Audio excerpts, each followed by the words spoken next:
You keep calling it kindness. No, that's not what this is. Kindness is beautiful. Kindness has dignity. Kindness has limits. But you made yourself available at every hour, for every wound, for every broken person who knew exactly how to find you when they were lonely, and exactly how to forget you when they felt whole again. That's why it hurts so much, doesn't it? Because deep down, you were never being loved. You were being used, politely. They didn't respect your heart.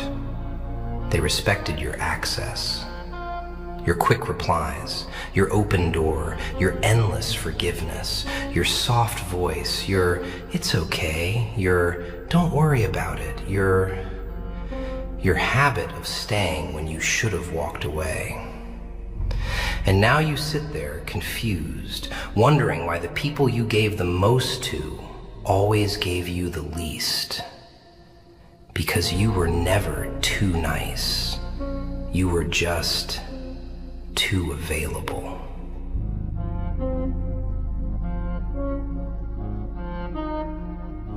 You know what people like that do? They study you. Not like a scholar studies a book. No.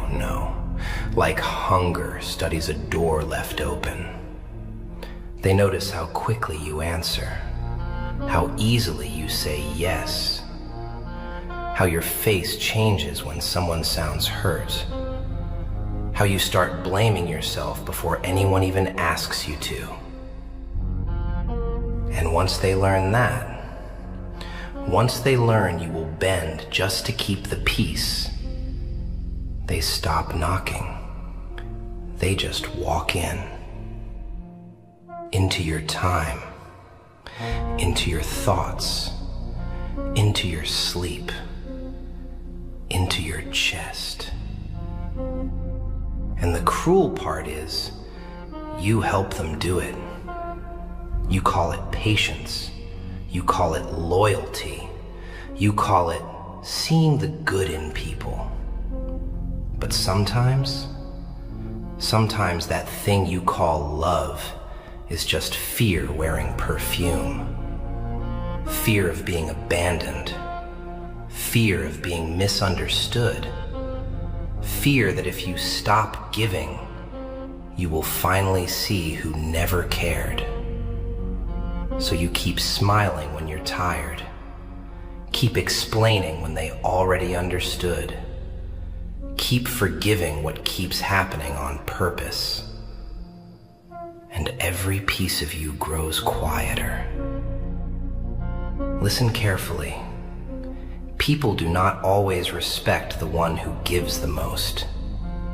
They respect the one who knows when to close the door.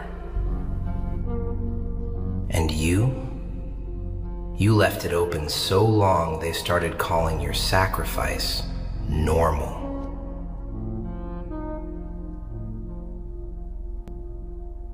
And the cruel part is, you knew.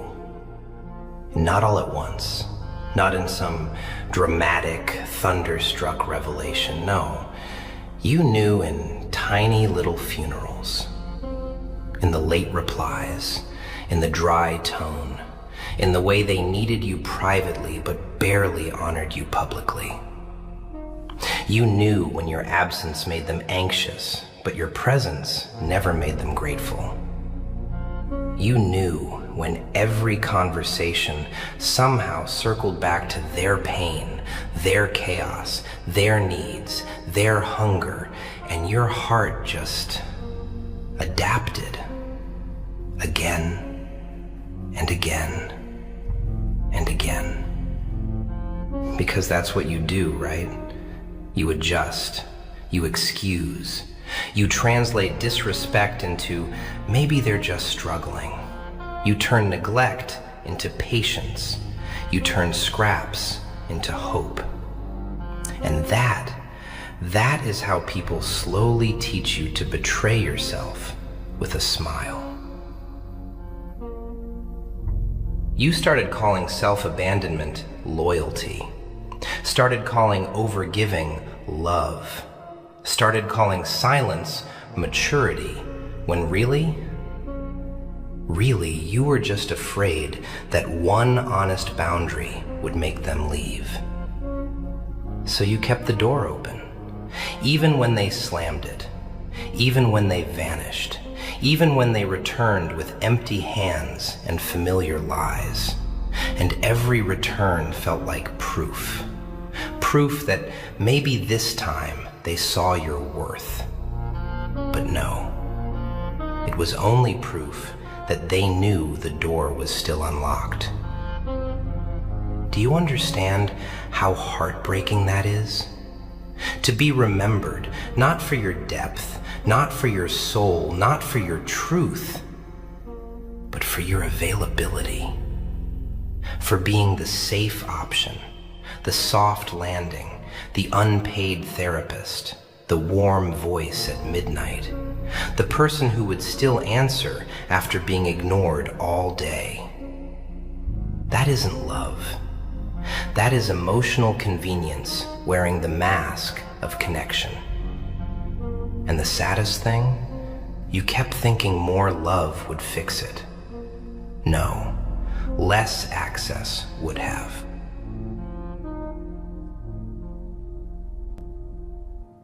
Because people rarely stop at the line you never draw. They keep taking. Not always because they're monsters, not always because they hate you, sometimes because your silence teaches them there is no cost. And human beings, they are very quick students when comfort is free. So they learn your patterns. They learn that guilt works on you, that sadness works on you, that distance works on you, that one cold reply can make you overthink for hours, and one tiny bit of warmth can make you forgive what should never have happened in the first place. They learn that all they have to do is disappear long enough for your fear to ripen, and then return softly. And you welcome them back like your heart has forgotten what your chest remembers. That is exhaustion. That is grief. That is what happens when a soul keeps offering mercy to people who only come near when they need shelter from themselves. Listen carefully. The person who only values you when access is easy does not value you. The person who only remembers your tenderness when life bruises them does not love you. The person who keeps you close but never keeps you secure does not deserve your softness. Because softness is sacred. Time is sacred. Attention is sacred. Your presence is not some public building with the lights always on. You were not born to become a waiting room for confused people. You were not created to be emotionally on call for anyone who knows the password to your compassion. And the longer you stay endlessly available, the more invisible your value becomes. Scarcity reveals worth. Silence reveals truth. Distance reveals intentions. Because the ones who care will feel your absence with respect, and the ones who used you will feel it like inconvenience. That difference will save your life.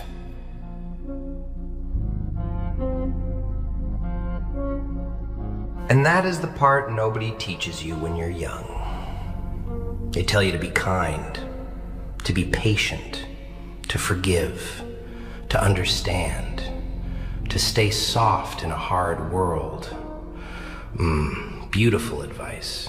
Beautiful. Until it lands in the hands of people who confuse softness with permission.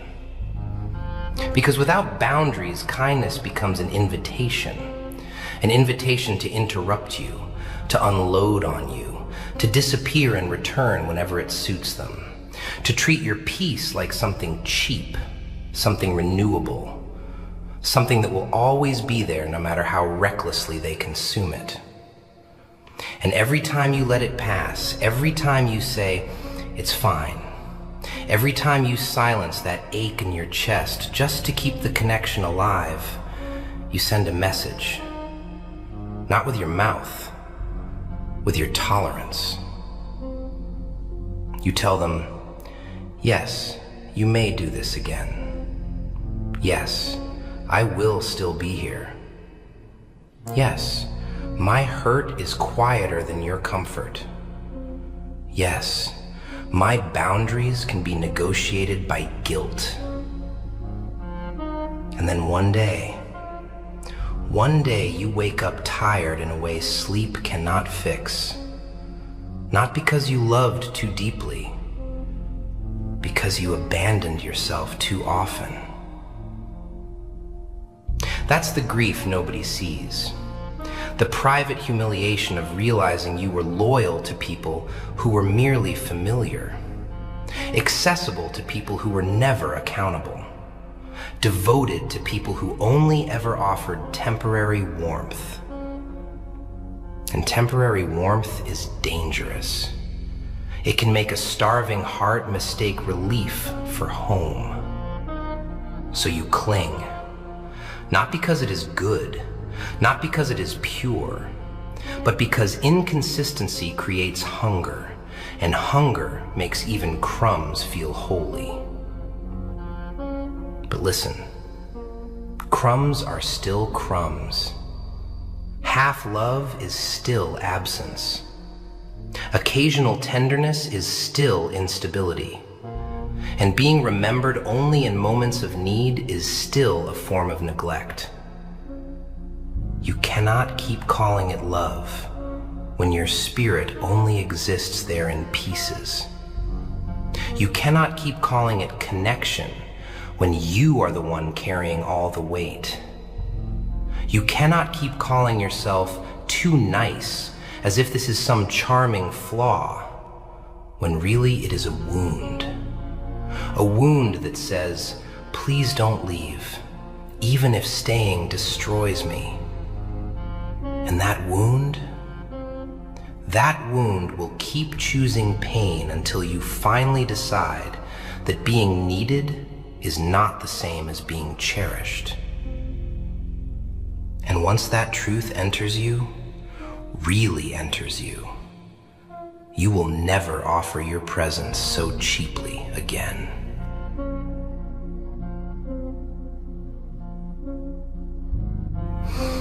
Because once you see it, you cannot unsee it. The pattern, the timing, the convenient affection, the almost love, the way some people only become gentle when they feel you slipping away. Isn't that insulting? Not that they were incapable of kindness, no. It's that they saved it for emergencies. For the moment your silence scared them.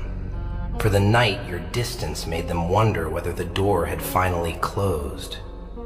For the hour they felt your warmth pulling back and realized, perhaps a little too late, that they had mistaken your constancy for permanence. And then they come closer. Softer voice, kinder words, sudden depth, sudden effort, sudden confusion about why you changed. But you didn't change. You just stopped bleeding in public. That's what unsettles people. Not your pain, not your exhaustion, not the 1,000 quiet nights you spent trying to make sense of why you were always enough to need, but never enough to protect.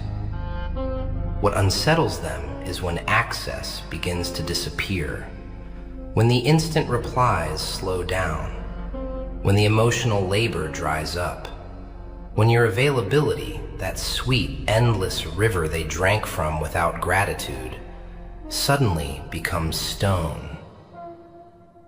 And then, then they finally feel what you felt all along: uncertainty. Not because you became cruel, not because you became cold, not because you turned into something ugly, but because you finally learned that love without limits turns into self-erasure. Do you know how many people ruin themselves trying to be understood by those who were only ever interested in being accommodated? How many beautiful souls waste years translating their worth into smaller, softer, easier shapes, just so they can remain lovable to people who never planned to love them correctly? Too many. Far too many. And maybe that is why your chest feels so heavy now. Not only because of what they did, but because some part of you knows you helped them do it. You held the line open. You reopened doors that should have stayed closed. You gave explanations where silence would have protected you. You kept offering grace to people who treated your mercy like a refill. And that realization, it stings. Because now the grief is not just about losing them. It is about meeting the version of yourself who accepted too little, explained too much, waited too long, and called it love because the truth felt unbearable. But the truth is not here to destroy you. It is here to free you. To teach you that your presence was never meant to be constantly available to everyone who knocks with empty hands and urgent feelings. Your presence is sacred. Your softness is sacred. Your listening, your patience, your tenderness, your late-night understanding, sacred. And sacred things are not supposed to be left unattended. So let them call you distant. Let them call you changed. Let them say you are harder to reach now. Good. Some lessons only arrive when your absence becomes louder than your generosity ever was. And the ones who only loved your availability, they will call your self-respect an attitude. Let them.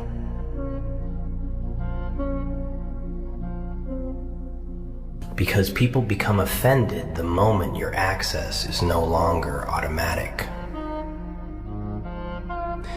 Isn't that strange? They could ignore your effort, minimize your pain, arrive empty, leave heavy, return when convenient, and somehow, the moment you hesitate, the moment you stop opening the door with trembling loyalty, you become the problem. That is how entitlement sounds when it loses its favorite supply. They do not say, "I took too much." They say, "You changed." They do not say, "I grew comfortable with your patience." They say, "You're cold now." They do not say, "I only called when I needed warmth." They say, "You're acting different." And maybe you are different. Maybe pain finally educated you. Maybe exhaustion finally sharpened your vision. Maybe your heart, that tired, beautiful, overworked heart, finally understood that being endlessly reachable does not make you loving. It makes you easy to consume. And consumed people start disappearing from the inside first. Not dramatically, not all at once, quietly. They laugh, but less. They answer, but slower. They give, but emptier. They stay, but farther away inside themselves. That's what nobody notices. The private vanishing, the silent erosion. The way a person can still show up with a soft voice while their spirit is already kneeling somewhere in the dark, begging for one night of peace. You know that feeling, don't you? When your phone lights up and your chest tightens before your hand even moves. When someone says, "I need you," and instead of feeling loved, you feel tired. When affection no longer feels like warmth, but like responsibility. That is not cruelty. That is not selfishness. That is the body learning what the mind kept denying. Too much of your kindness was being spent on maintenance, maintaining fragile egos, maintaining unstable connections, maintaining people who only treated you gently when they feared losing access to your softness.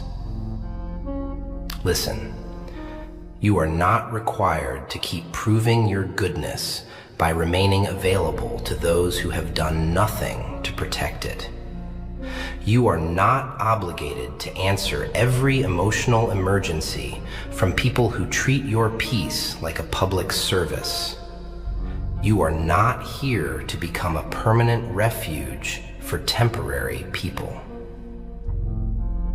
Some doors in your life need locks, not because you are angry, not because you hate anyone, not because you want revenge, but because your soul cannot survive being left open in a storm. And storms are seductive. They knock with urgency.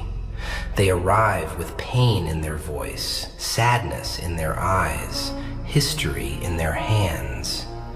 They make you feel cruel for wanting distance. They make you feel guilty for wanting stillness. They make you feel heartless for no longer volunteering your spirit to be torn apart by their chaos.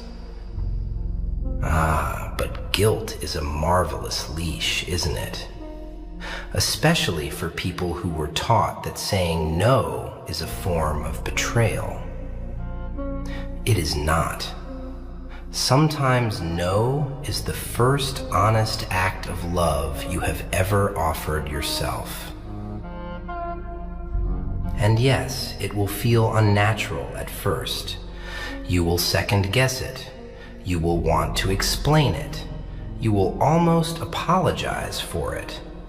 Your tongue will trip, your chest will tighten, your old hunger will whisper, "Just this once." Do not listen. Because every time you betray your limit to keep someone comfortable, you teach your nervous system that your pain is negotiable. And it isn't. Not anymore.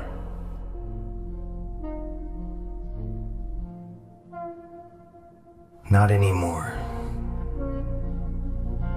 There comes a moment, quiet, bitter, almost sacred, when your heart stops asking, "What if they finally understand me?" and starts asking, "Why did I need to be misunderstood this long just to feel needed?" That question changes everything. Because once you ask it honestly, really honestly, you begin to see how much of your love was contaminated by fear. Fear of being replaced. Fear of being called selfish. Fear of becoming hard. Fear that if you stopped giving, stopped soothing, stopped rescuing, stopped making yourself emotionally available at every hour for every ache and every collapse, you would finally discover who was only there for the convenience of your softness. And that discovery terrifies people like you. Not because you are weak, because you are sincere. You mean what you give. You feel what you offer. You do not perform tenderness. You live it. So when someone mishandles that, it doesn't just disappoint you. It rearranges something inside you. It makes you question your instincts, your standards, your worth, your judgment. It makes you sit in silence at strange hours, replaying conversations, searching for the exact sentence, the exact tone, the exact moment where being loving became being available, and being available became being taken for granted. But here is the truth that hurts before it heals. Some people did not misunderstand your value. They recognized it perfectly. That is why they kept coming back. They knew you were patient. They knew you were deep. They knew you would listen past midnight. They knew your heart had that tragic habit of reopening even after being bruised, even after being neglected, even after being reduced to a convenience wrapped in affectionate language. And they counted on that. Maybe not always consciously, maybe not with evil in their smile or cruelty in their voice, but people do not need to be villains to become dangerous to you. Sometimes all they need is access without accountability. That is enough. Enough to drain you, enough to confuse you, enough to teach your heart to survive on irregular warmth like it is something precious. But inconsistency is not depth. It only feels deep when it keeps you starving. And starvation has a way of making almost anything taste like love. That is why you kept returning. Not because you were foolish, not because you were desperate, not because your soul lacked intelligence.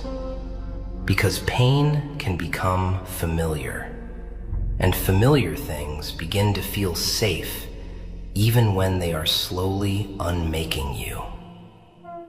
So now you must learn a harder form of kindness.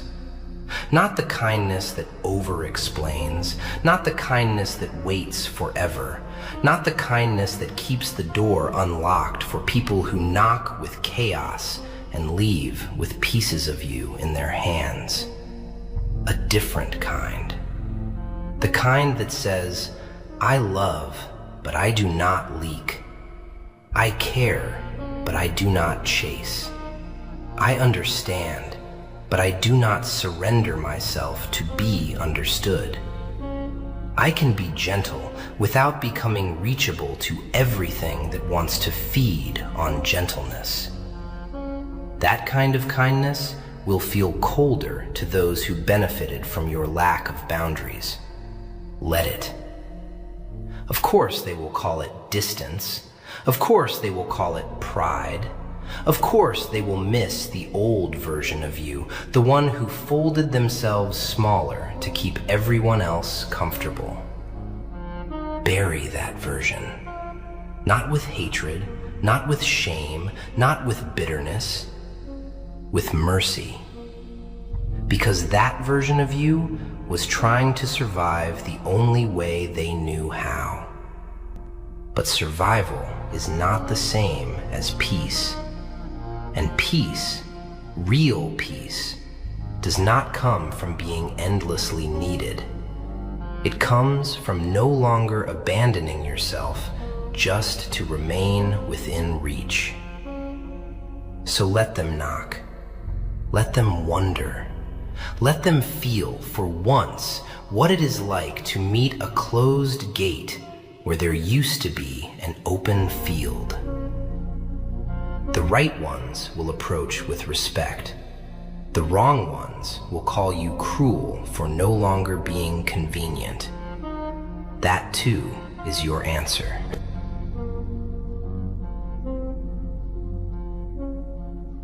And once you understand that, really understand it, you stop chasing explanations.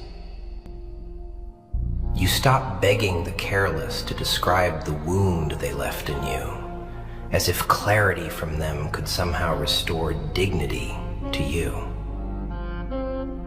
It never does. Because closure does not always arrive as an apology. Sometimes it arrives as disgust. Disgust at how long you tolerated confusion, at how many times you let your chest tighten and still called it connection, at how often your instincts whispered, "This is draining you," and you answered, No, I just need to love better." No, you did not need to love better. You needed to stop offering premium access to people with cheap intentions. There is a humiliation in being deeply sincere inside a shallow arrangement. A private kind, a quiet kind. The kind that doesn't scream in public but rots in silence. You start noticing little things.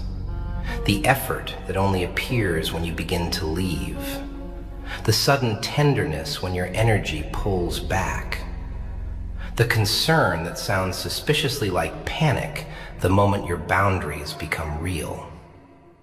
And for a second, for one dangerous, aching second, it feels like proof. Proof that they care. Proof that you mattered.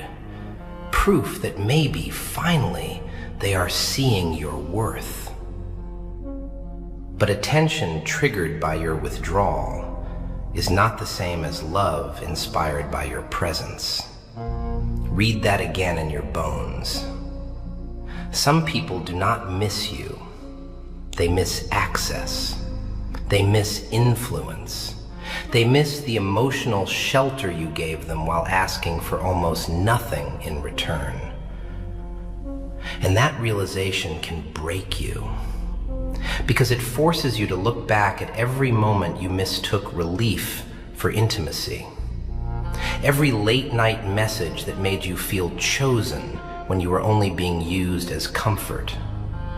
Every vulnerable confession that fooled you into believing you were trusted deeply when in truth you were merely available privately.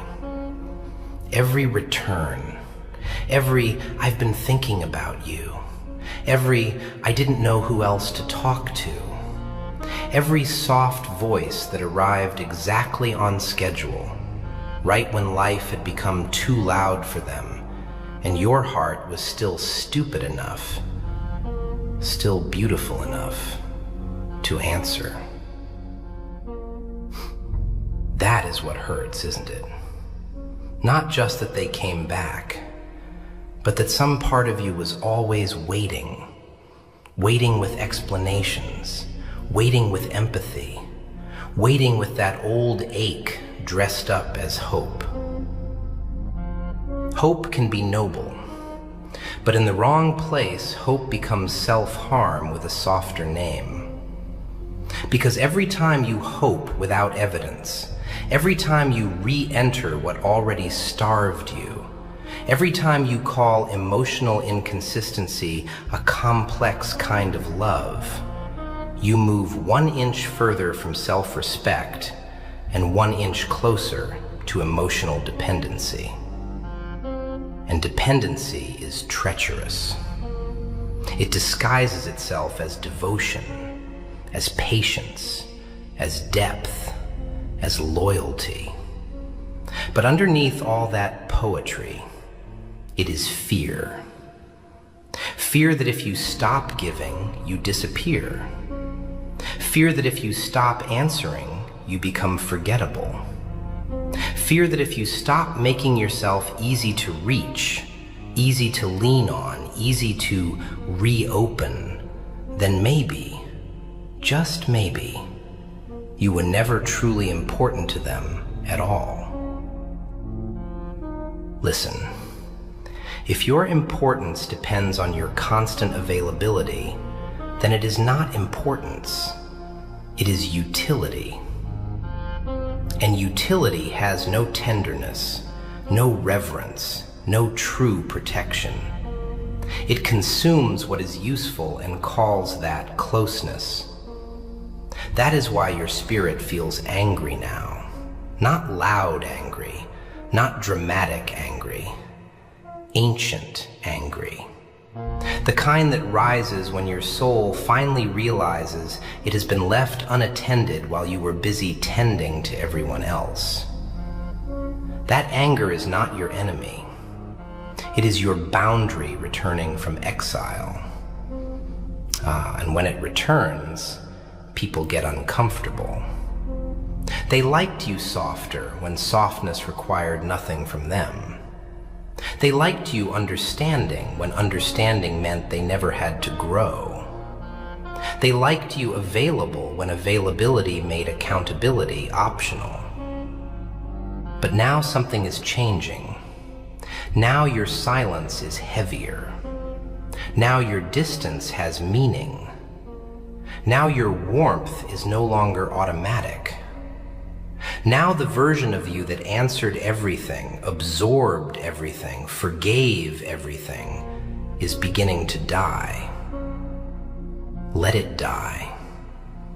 Let that exhausted version of you go with tenderness.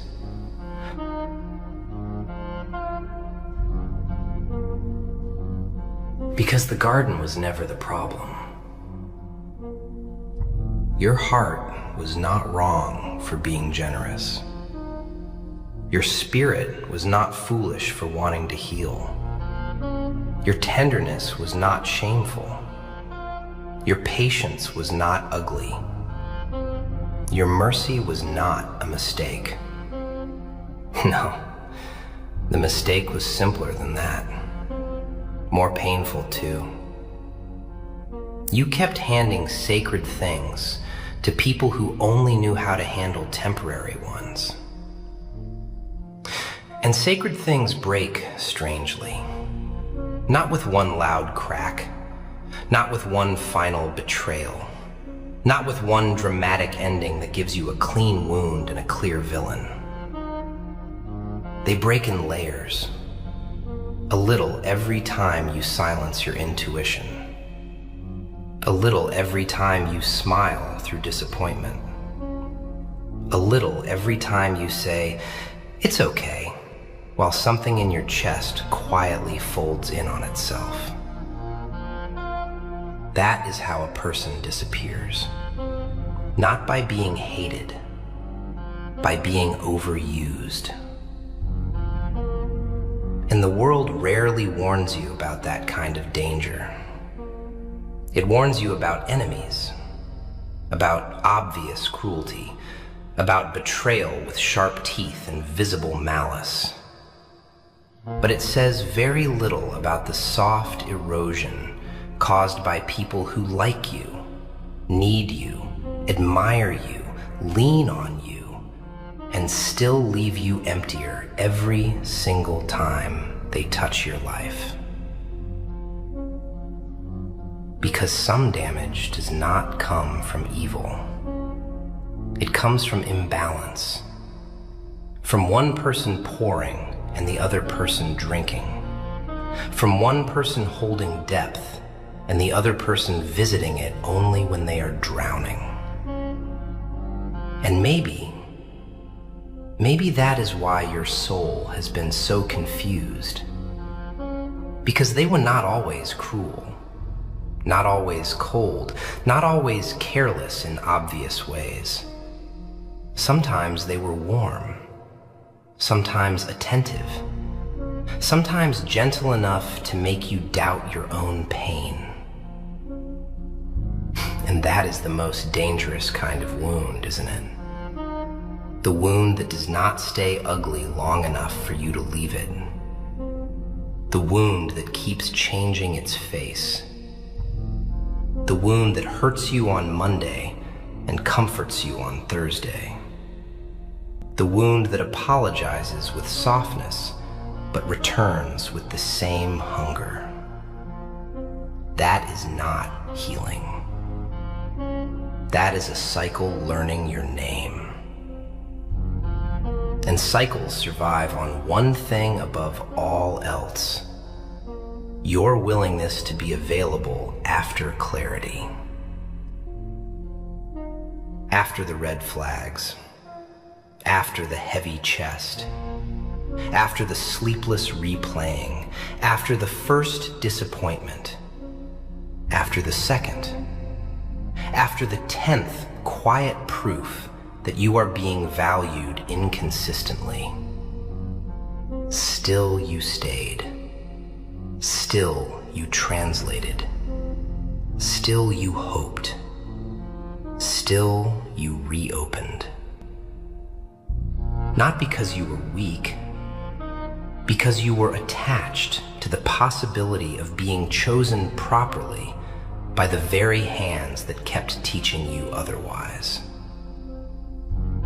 But possibility is a dangerous drug for a lonely heart. It can make you build a future out of fragments, make you defend what is draining you, make you romanticize delay, confuse confusion for depth, mistake emotional intensity for emotional safety. And emotional intensity is very seductive, isn't it? The highs, the returns, the sudden confessions, the late night tenderness, the heavy eye contact. The feeling that something profound is happening because it hurts so much to hold. But pain is not proof. Longing is not proof. Chemistry is not proof. Being unable to let go is not proof. Consistency is proof. Respect is proof. Peace is proof. Protection is proof. Clarity is proof. And if you have to suffer this much just to feel connected, then what you are holding is not love in its healthy form. It is attachment mixed with grief, hope, memory, and fear. That is why your body has been begging for distance while your heart keeps writing excuses. Your body knows what your craving keeps denying. Some connections do not need more patience. They need less access, less explaining, less immediate response, less emotional labor, less rescuing, less spiritual bleeding for people who only notice your value once your energy starts retreating. And yes, that retreat will feel lonely at first. Because when you stop overgiving, silence grows loud. You begin to see who actually reaches for you with care and who only reached for your convenience. You begin to notice which conversations survive without your effort carrying them.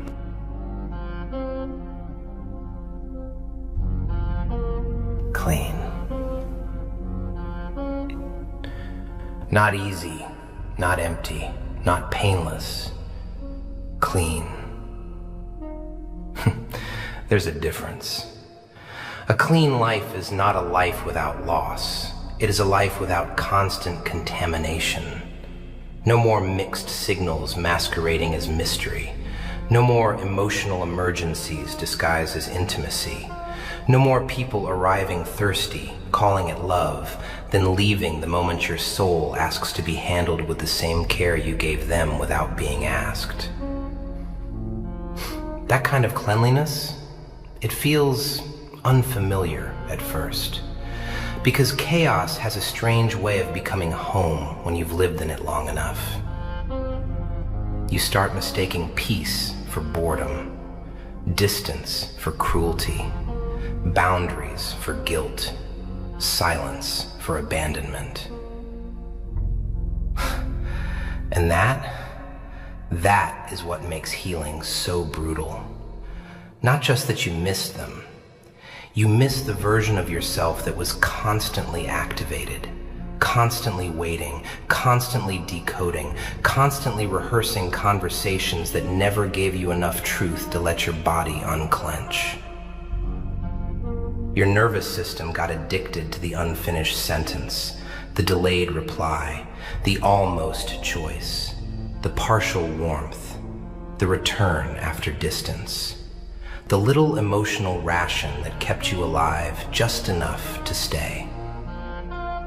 That is why letting go can feel like withdrawal, not because what you lost was pure, because your body built rituals around the pain, checking, hoping, waiting, explaining, excusing, reopening, repeating. Repetition is a powerful prison. It doesn't need chains, only familiarity. And familiar suffering is still suffering. I know the heart tries to romanticize it. It tries to say, but they knew me, but we had history, but it felt deep, but they came back. But sometimes they were soft, but nobody else saw me like that. Yes, and poison can be sweet too. Sweetness proves nothing.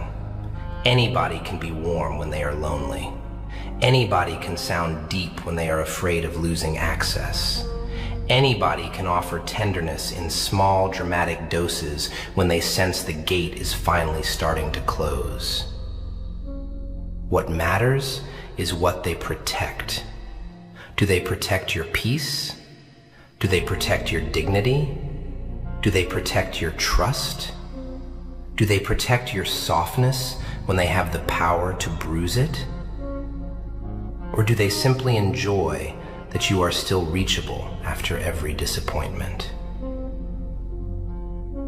That question hurts because you already know the answer. You knew it in your tired eyes, in your heavy chest, in the way joy kept leaving the room every time their name returned to your screen. You knew it when your first instinct was no longer excitement, it was recovery.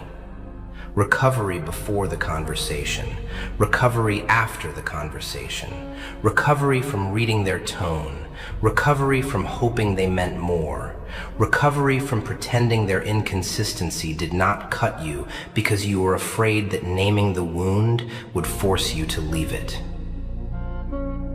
And that is the crossroads. The moment when your soul decides whether it wants familiarity or freedom. Because you cannot have both forever. Freedom will ask you to disappoint people who benefited from your self-neglect. Freedom will ask you to become unrecognizable to those who only felt secure when you were endlessly available. Freedom will ask you to tolerate being misunderstood without rushing to explain yourself back into a prison. That is hard, especially for someone like you. Someone who has spent years trying to make everyone comfortable, trying to make everything make sense, trying to soften the truth so nobody has to feel the consequences of what they did to your heart.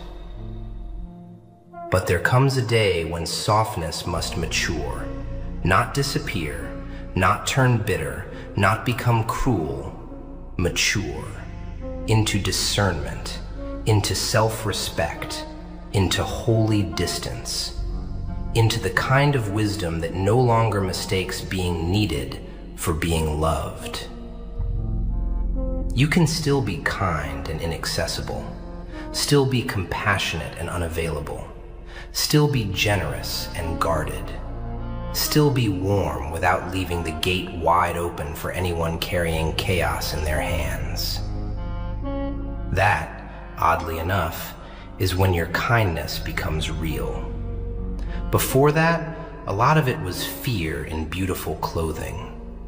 Fear of losing connection, fear of being called mean, fear of being forgotten.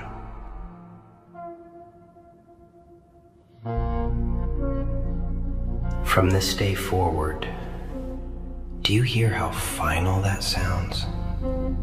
Not dramatic, not theatrical, not one of those emotional little speeches people make at midnight and betray by morning. No, I mean final in the quiet way winter is final to a dying leaf.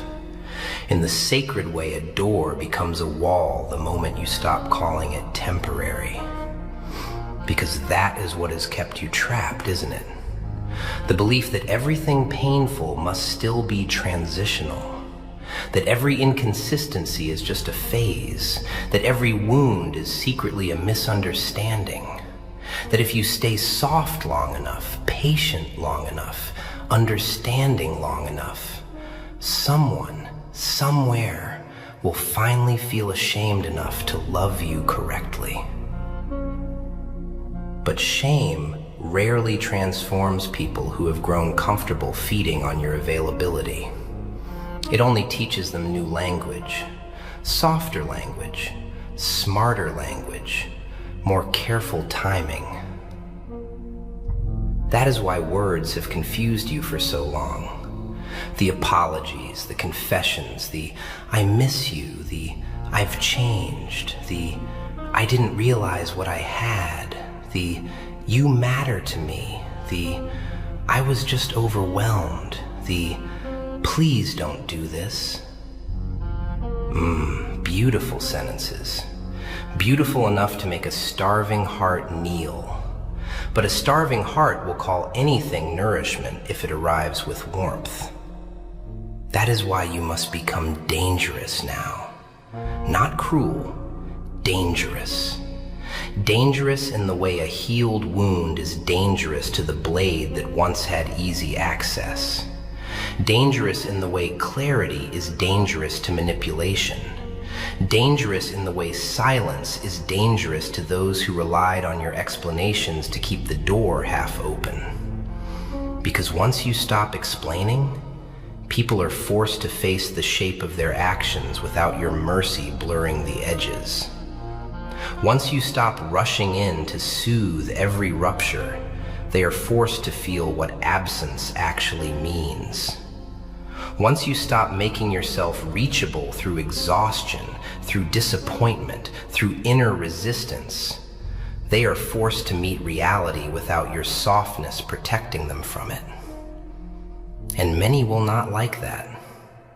Many will call you proud, cold, distant, changed, hard to read, hard to reach, hard to love. Ah, how interesting. You were so easy to love when loving you required nothing. You were so special when your boundaries were decorative. So important when your peace was negotiable. So deep when they could visit your soul without ever bringing one honest brick to help build something stable there. Now suddenly you are difficult? No. You are expensive. And people who were living off borrowed access always panic when the bill arrives. So let them panic. Let them sit with the silence they used to outsource to you. Let them feel the distance they once made you survive. Let them replay your absence the way you replayed their indifference. Let them wonder why your tone changed, why your warmth slowed, why the old entrance no longer opens from the outside. Not because revenge is holy. It isn't. But consequences are. And for too long, you have been the one absorbing all of them. You absorbed the confusion, the delay, the imbalance, the emotional mess, the half-commitment, the private need and public hesitation, the cycle, the returns, the apologies without architecture, the tenderness without consistency, the closeness without safety. You absorbed so much that your own inner world became difficult to hear. That's what overavailability does. It makes other people louder than your instincts, their needs louder than your limits, their emergencies louder than your peace, their loneliness louder than your truth. And once that happens, you no longer live from the center of yourself. You live in reaction. Reaction to messages, reaction to moods, reaction to silence, reaction to crumbs, reaction to the possibility that maybe this time, maybe this version, maybe this return, maybe this softened voice means something more. But more is not a feeling. More is behavior. More is consistency. More is protection. More is being considered before you bleed, not comforted after.